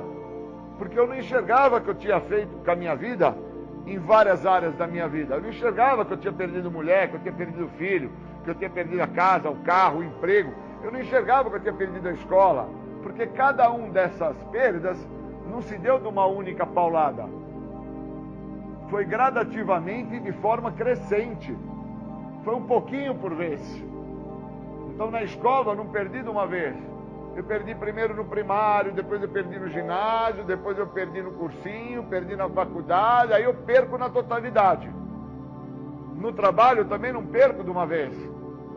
Eu perco primeiro quando eu fui o empacotador no supermercado, depois eu perco quando eu fui o estoquista no supermercado, depois eu perdi quando eu fui o office boy do escritório do supermercado, depois eu perdi quando tentaram me pôr no almoxarife desse supermercado, depois eu perdi quando a oportunidade, por ser uma rede de supermercado, eles queriam me transferir para um outro estado para mim começar lá, e eu ali neguei que eu tinha um problema. Qual que era o meu problema? Era muito mais importante usar álcool e drogas do que viabilizar, construir uma questão profissional.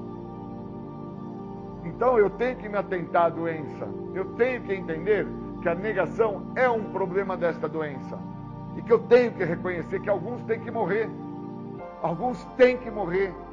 e eu não posso mais negar que esta narrativa que está escrita na literatura, que muitos de nós vão perder entes queridos, muitos de nós vão chegar ao fracasso, muitos de nós vão chegar ao óbito, eu não posso negar que isto é um problema, porque de uma forma sentimental e emocional me causa um abalo. Saber que muitos de nós, porque o eu já não existe mais nesse momento, não é o eu, o Júlio, dentro do seu egoísmo, da sua presunção, é o nós. Muitos de nós, dentro do seu próprio egoísmo, da sua própria presunção, vai negar que tem um problema. E todos esses de nós que negarem ter um problema, são aqueles que não vão ficar sóbrios, que não vão ficar limpos, que não vão entrar em recuperação, e que vão vir a trazer inúmeros problemas em várias áreas da sua vida. E se eu não estiver atento a isso, continuar a negar esta realidade para o Júlio, eu nunca vou me recuperar. E aí eu tenho um dia muito ruim, um dia onde os sentimentos que vão se apresentar para mim, eu não vou ter habilidade para lidar com eles. E eu preciso ter habilidade para lidar com esses sentimentos. Eu não posso ficar sofrendo da possibilidade de negar o que eu estou sentindo. Eu tenho que sentir. Vejo que a pessoa não está interessada em se recuperar, eu sinto raiva dela. Vejo que a pessoa não tem boa vontade para levantar da cama, acordar, passar um pano no chão, tirar um lixo, escovar o dente. Ela gosta de ficar com a boca com bafo. Eu tenho ódio dela. Vejo que a pessoa está preocupada em fumar cigarro. Vejo que a pessoa está preocupada com outros fatores que não vão ajudar ele em nada. Porque não tem mais o eu, Júlio. Tem o nós, amigo. Eu preciso do outro, dependo do outro. É a minha relação para com o outro que me mostra aonde eu me encontro na recuperação. Eu não posso mais negar que se eu continuar a seguir os caminhos que não funcionam, como na literatura da meditação falou hoje, se eu continuar a errar em velhos erros, eu estou com um baita de um problema. Eu preciso errar em novos erros. Eu preciso buscar fazer coisas novas. E o que é novo?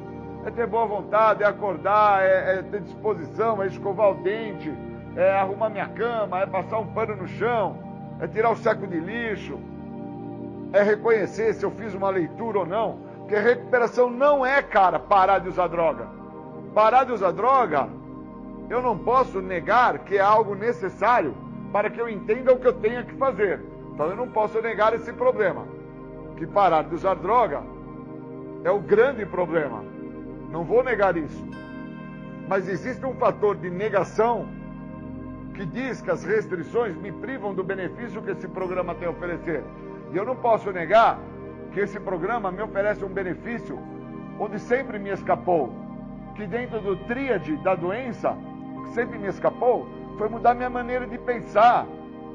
Então eu fiquei por 20 anos dentro da minha maneira de pensar, sem usar droga e também sem evoluir, sem desfrutar dos ganhos que esse programa me oferece, da liberdade que esse programa me dá. E é uma das liberdades que esse programa me dá é de vir a sentir.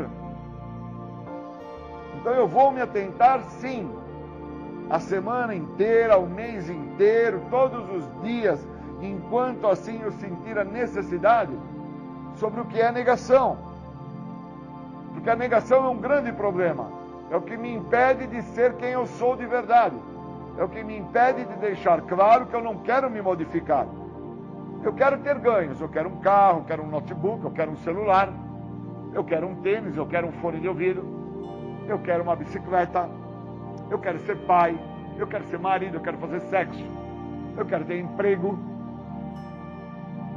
Mas eu não posso continuar a negar que sou portador de uma doença, que o tríade da doença, quem grita fazendo com que eu queira tudo isso que eu acabei de falar a vocês, é a doença.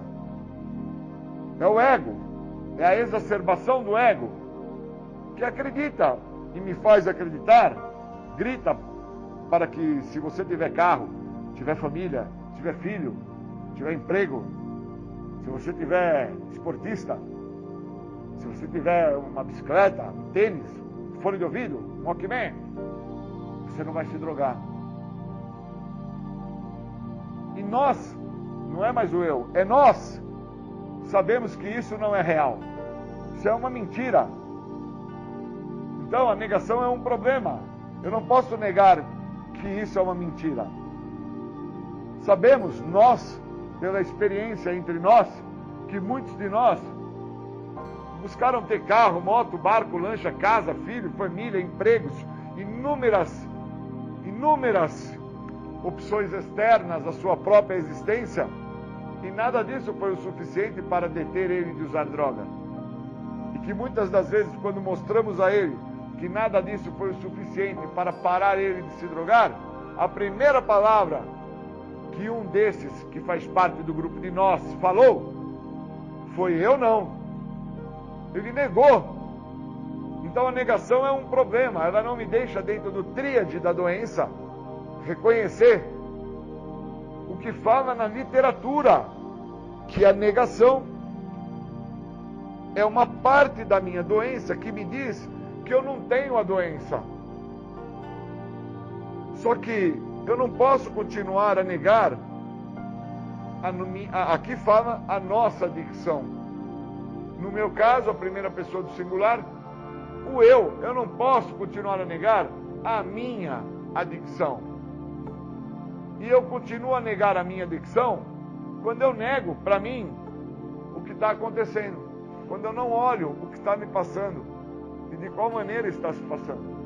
Então, quando eu estou desta maneira, eu estou extremamente comprometido.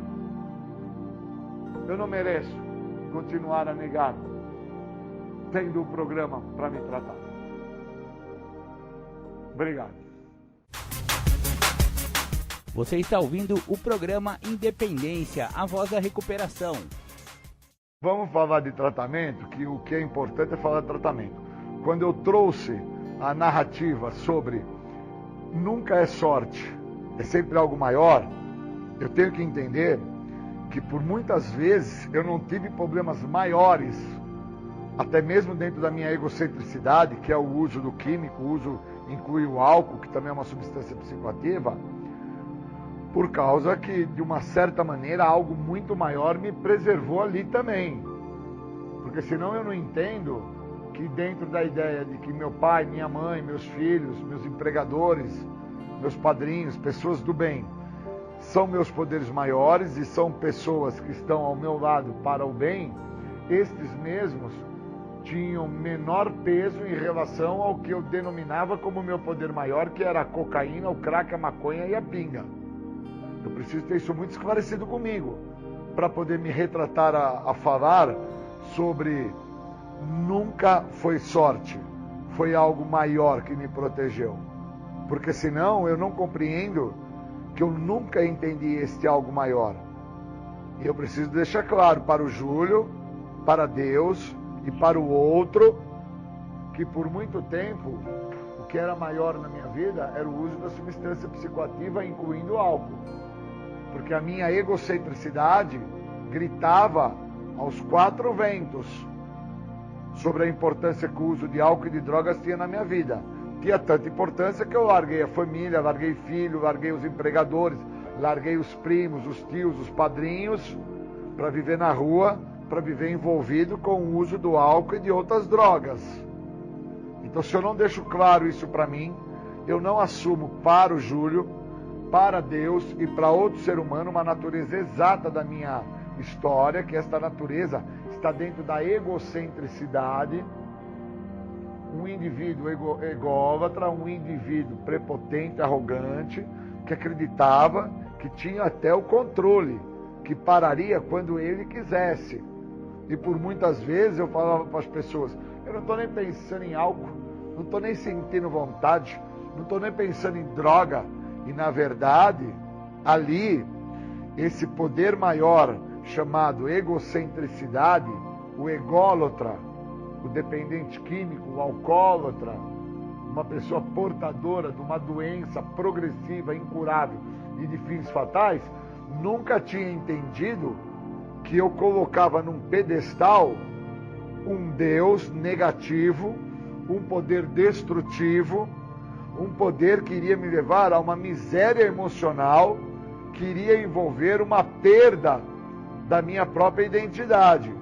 Se eu não saco isso, eu não tenho então uma oratória que deixa claro para as pessoas que me escutam que na realidade nunca foi sorte a minha sobrevivência a esse Deus nocivo, um Deus penoso.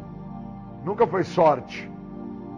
Foi sempre algo muito maior que me protegeu desse Deus nocivo, um Deus condenante, um Deus que me aprisionou, um Deus que me maltratou e muito.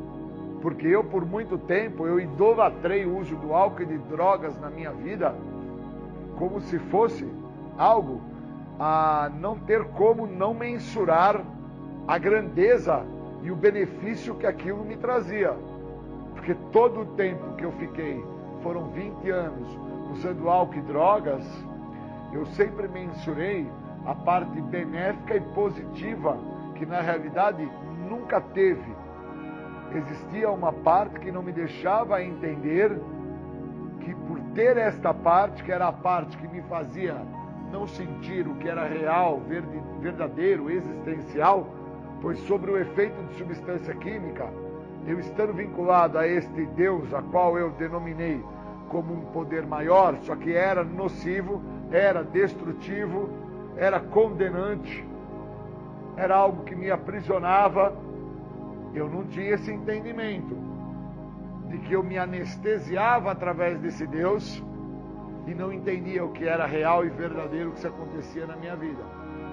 Que eu estava distante do meu pai, da minha mãe, dos meus padrinhos, do meu tio, da minha tia, eu estava distante do meu empregador, eu estava condenado e fadado ao óbito, e eu não sabia disso, e isso demorou 20 anos para entender, e eu só venho entender isso quando eu entro no programa de Narcóticos Anônimos, quando eu me permito fazer parte desse programa e entender o que esse programa tem para me oferecer.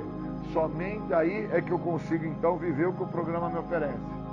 Antes disso eu não consigo. Eu tenho uma necessidade grande de entender isso que eu estou falando, porque senão eu fico acreditando que esse meu viver ou sobreviver ou ter feito parte por 20 anos no químico foi só uma passagem. E não foi só uma passagem. Foram 20 anos. E um ano tem 365 dias. E eu preciso entender que são inúmeras as situações de dor e sofrimento que eu venho passando dentro desses 20 anos. E que eu preciso entender o que dentro desses 20 anos eu sobrevivi. Sobrevivi a abusos, sobrevivi a dores, a sofrimentos, espancamentos, prisões, perdas inúmeras, falências, mazelas. E como que eu posso, então, trazer para um Deus bondoso e amoroso e para o outro ser humano, que essa minha natureza exata, que foi essa inversão de valores, não me fez ou não me causou tamanho mal? Eu tenho que trazer. E aonde que eu entendo que eu tenho que trazer?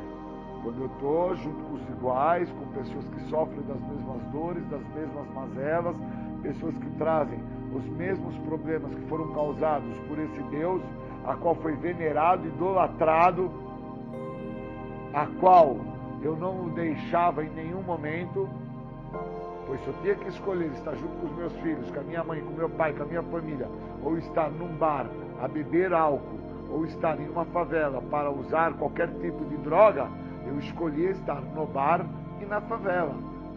Eu não conseguia interpretar a importância que tinha de estar com os meus iguais, de estar com pessoas que já eram meus poderes maiores do bem. Ao meu entender, aquelas pessoas, elas eram altamente nocivas, porque elas iam contra os meus desejos, contra as minhas vontades. Então, quando eu tive esse entendimento através da meditação de hoje, onde a meditação me deixou claro que nunca foi uma sorte tudo que eu passei, foi algo maior, e aí eu entendo que esse algo maior nunca foi da minha escolha, esse algo maior foi do outro, foi da escolha do meu pai, da escolha da minha mãe, da escolha dos meus irmãos, foi da escolha dos meus empregadores, foi da escolha até mesmo daqueles que oram e pedem pela humanidade, pessoas que eu desconheço, não sei quem são, onde vivem, o que pensam, o que fazem, mas que todos os dias separam algumas horas do seu dia para meditar e buscar tentar entender, escutando assim a vontade de Deus, o que podem fazer para ajudar alguém. E muitas das vezes, o que elas fizeram para me ajudar foi uma prece, pedindo que para todo aquele que tivesse sob efeito do uso de álcool e de droga, deixasse o uso. Então nunca foi uma sorte, sempre foi um poder maior. Então eu tenho que interpretar que eu tive, idolatrei, vivi, passei por este poder maior, nocivo, doentio, um poder maior que de uma forma crônica, abusiva, me aprisionou, me escravizou, e eu nunca enxerguei ele como um poder destrutivo, que era o álcool e o químico. Eu interpretava que ao estar sob o efeito do álcool e estar sob o efeito do químico, eu estava legal. E hoje eu entendo, através dos meus poderes maiores, que legal eu estou quando eu estou com os meus iguais, quando eu estou com a minha família, quando eu estou com os animais, quando eu estou com as pessoas que estão em recuperação, quando eu estou com as pessoas que falam a língua do que o programa de recuperação oferece. Que ele oferece algo muito maior do que parar de usar álcool e droga. Oferece a libertação de uma doença a qual eu sou portador, doença que eu vim a descobrir quando eu chego ao programa, que ela trabalha dentro de um tríade, ela trabalha na minha maneira de pensar, na minha forma de agir, no meu jeito de ser. Então, quando eu tenho um esclarecimento através do que o programa me oferece, eu fico com os pés no chão, paro de flutuar, não fico mais sujeito a sair flutuando porta fora da onde eu me encontro, que é no grupo, como se eu fosse encontrar uma nuvem de fervor dentro das igrejas, dentro dos locais de mediunidade. Não importa se é uma mesa branca, um terreiro de umbanda, se é um local de espiritualidade que envolva o judaísmo ou o budismo. O programa de passos, ele deixa de uma maneira muito lúcida que é um programa que vai trabalhar em todas as áreas da minha vida, até mesmo na questão da espiritualidade, onde ele me mostra que os passos são um conjunto de regras que eu posso viver para aplicá-los e vir a viver bem, evitando o mal. E com isso eu posso ter o entendimento necessário sobre o que era o meu poder maior, nocivo, a qual eu idolatrava. E hoje, por que eu entendo que não foi uma sorte eu ter sobrevivido a esse poder do mal? Foi sempre um poder maior que já estava me amparando, já estava, de uma certa forma, me acolhendo e que me preparou para quando eu chegasse ao grupo, me preparou para que eu escutasse os companheiros do grupo, me preparou para que eu tivesse mente aberta, boa vontade e honestidade, que são 3 princípios do grupo, para que eu soubesse o que o grupo, o que os passos, o que a metodologia de Narcóticos Anônimos, incluindo os grupos de Alcoólicos Anônimos, tinham para me ofertar. E dentro dessa oferta, que aí eu vinha fazer parte, eu entendi que não era uma oferta, era um direcionamento para uma vida muito melhor do que todas as vidas que eu acreditava já ter vivido, através de um poder muito maior do que o meu, sendo que eu sempre achei que a minha egocentricidade gritava a ponto que eu sabia o que eu estava fazendo e eu pararia quando assim eu quisesse. Na realidade, eu não tinha controle algum, eu não pararia nunca de me drogar se um poder maior não tivesse me acolhido e entrado à minha vida. Um poder que veio através da partilha dos companheiros, veio através do direcionamento das pessoas que, de uma certa forma, oram, falam, rezam.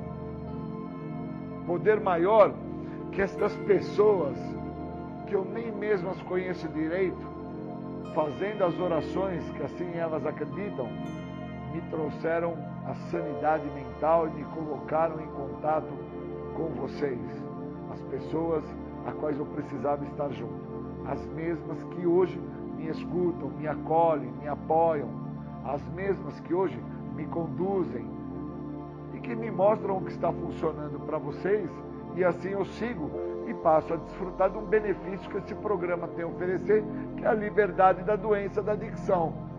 Por isso nunca foi sorte, sempre foi um poder maior. Tanto na parte negativa existia um poder maior, e agora eu entendo que ao momento que eu passo, que eu vivo, que eu me encontro, existe algo que não é uma sorte o que está se passando na minha vida. É novamente um poder maior, só que é um poder amoroso, carinhoso, caridoso. Poder esse que me dá a compreensão da onde eu me encontro e o que eu tenho que fazer para viver. Então eu só tenho a agradecer que hoje eu entendo que para estar aqui com vocês neste momento, para estar falando a vocês, para deixar com que vocês entendam quem eu sou, não foi uma sorte. Foi algo maior que me preparou. Foi algo que me deu condição para entender quem era o Júlio César. E por que o Júlio buscou, através de um poder destrutivo, poder esse corrompido, poder esse maldoso, que escraviza, acreditar que era um poder bom, que me fazia bem, que eu ficava legal. Como que eu chego a esse entendimento? É através do programa, é através dos passos, é através da meditação, é através do que o outro tem para me oferecer. Então, quando eu falo que eu sou portador da doença da adicção, que o que me fez adicto não foram as drogas, mas sim a doença, eu estou retratando a ideia de que se eu não tratar a doença, eu nunca vou entender que nunca foi sorte. Foi algo maior, tão maior que também o que me levou ao uso das substâncias psicoativas, incluindo o álcool, também foi algo muito maior. E agora o que me faz não ter contato por 25 anos com nenhuma substância alteradora de humor, incluindo o álcool, também é algo muito maior. Então eu vou trabalhar muito isso, a importância do algo maior, para que eu possa então permitir com que esse algo maior trabalhe na minha vida, em todas as áreas da minha vida, e eu passe assim a viver uma vida muito melhor do que todas as vidas já vividas. Obrigado e bons momentos.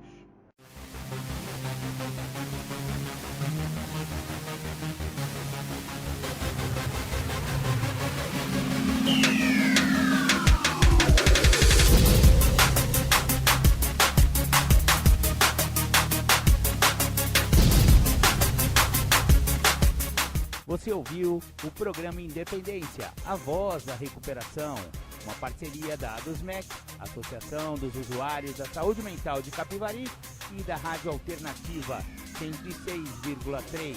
Até domingo que vem, com mais informações a respeito de dependência química e alcoolismo. Obrigado, até mais!